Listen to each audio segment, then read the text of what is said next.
আসসালামু আলাইকুম, কেমন আছো সবাই? আজকে তোমাদের জন্য নতুন একটা রেসিপি নিয়ে চলে আসছে।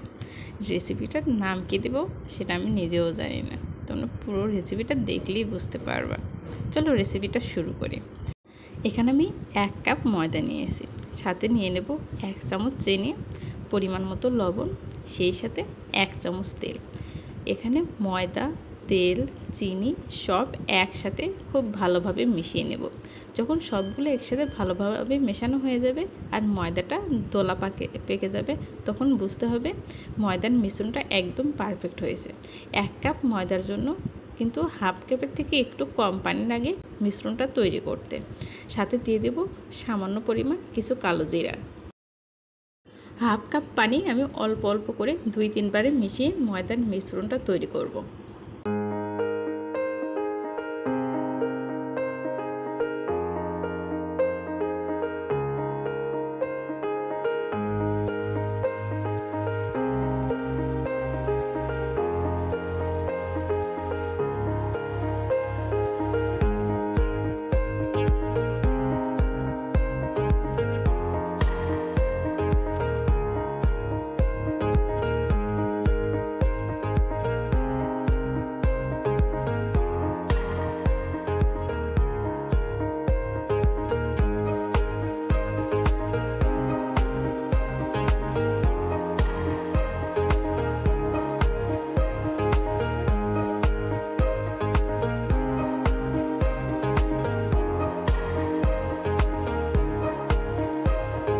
আমি ময়দার মিশ্রণটা ছোটো ছোটো কয়েকটা ভাগে ভাগ করে নিয়েছি।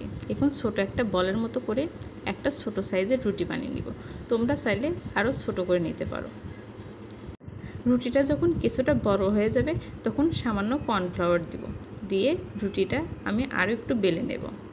মাঝে মধ্যে এরকম নতুন কিছু নাস্তা রেসিপি তৈরি করতে কিন্তু বেশ ভালোই লাগে। আমি রুটিটা আরেকটু বড় করে নিচ্ছি। দেখো আমার রুটিটা বেশ কিন্তু বড় হয়ে গেছে। এখন নাস্তার দ্বিতীয় ধাপ। এখানে আমি দেখো তোমরা কীভাবে আমি ভাঁজটা করে নিচ্ছি। ছোটোবেলায় যে আমরা কাগজ দিয়ে পাখা বানিয়ে যে বাতাস খেতাম, ঠিক ওই রকম করে একটু ভাঁজ করে নিচ্ছি। এটা একটু উল্টো দিক থেকে ভাঁজটা করে নিচ্ছি। ভাঁজটা তোমরা দেখলেই বুঝতে পারবে যে আমি কীভাবে ভাঁজটা করে নিচ্ছি। একটা করে যখন ভাঁজ করব তখন একটু হাত দিয়ে চাপ দিয়ে নিতে হবে, নয়তো কিন্তু ভাঁজটা খুলে যেতে পারে।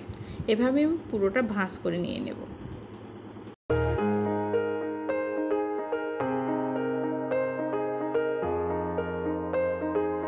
ভাঁজ করা হয়ে গেলে 4-5টা চাপ দিয়ে দিয়ে একটু চেপটা করে নেব। এক পাশের সাইডটা মাঝখানে নিয়ে এসে অন্য পাশটা উপরে ভাঁজ করে দেব। ভাঁজ করে হাত দিয়ে চেপে চেপে একটু চ্যাপটা করে নেব। যখন চ্যাপটা হয়ে যাবে তখন বেলানি দিয়ে বেলে কিছুটা সমান করে নেব।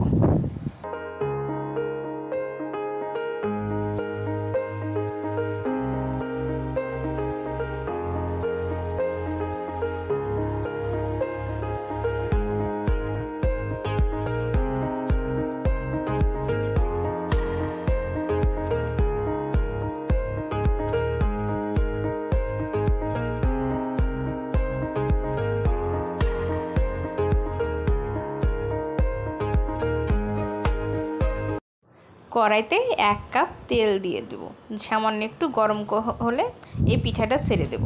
যখন এক পাশটা ভালোভাবে হয়ে যাবে তখন অন্য পাশটা উল্টে দেব। আর আমি একটা চামচের সাহায্যে পিঠার উপর তেলটা ছিটিয়ে দেওয়ার চেষ্টা করব।